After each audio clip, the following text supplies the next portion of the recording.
sa kung ano lamang ang kaya ko. Good morning, Aryan. Ganda ata ng gising natin, ha?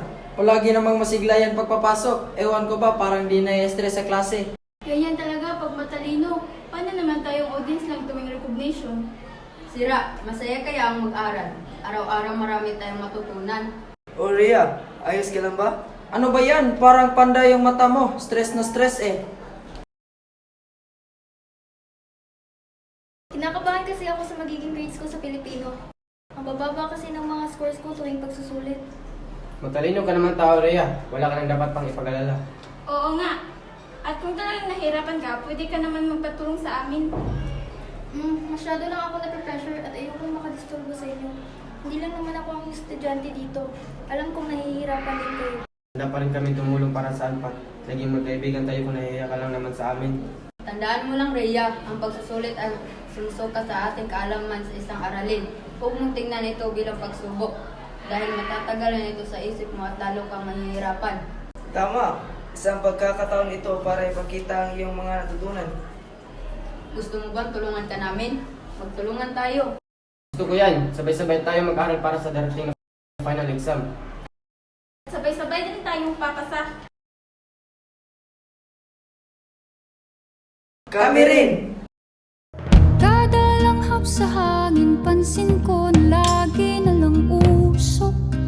Walang malinis, halos puro polusyon. Parang ako raw na konsumisyon. Aryan, bakit palagi ka masaya at ang dami natin ginagawa? Hindi ka ba nahihirapan o nababahala? Halos lahat ng ating mga klase ay nagreklamo, ngunit ikaw, nakangiti ka lang. Tinutulungan mo pa kami lagi. Rhea, mahirap ang mag-aral ngunit masaya rin ito. Kahit pa hindi niyo ko naririnig na nagre-reklamo, nahihirapan din ako. Pero sa kabila ng paghihirap na yun, ang importante ay masaya ako at nakakatulong pa ako sa inyo. Buti ka pa ganyan mag-isip. Ako kasi, lagi akong nababahala sa activities araw-araw. Palagi ko nanaramdam mga pagkakamali ko. Ang bawat pagkakamali natin ay ang pagkakataon din para tayo matuto.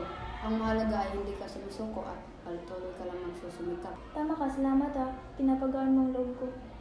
Walang anuman, tandaan mo lang na ang pagkabigo ay hindi ibig sabihin ng katapusan ng mundo. Ito ay isang pagkakataon para tayo umunlad at magbago ang pagkakamaling nagawa natin sa pag-aaral man yan o sa pang-araw-araw na buhay. Isip san ba lulugar kapag nagkamali?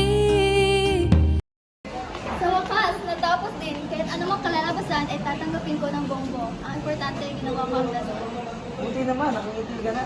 Tapos na exam, tara kantin tayo. Libre ni Crystal. Kapal ang mukha mo, may utang ka pa sa akin. Kami na lang ilibre mo.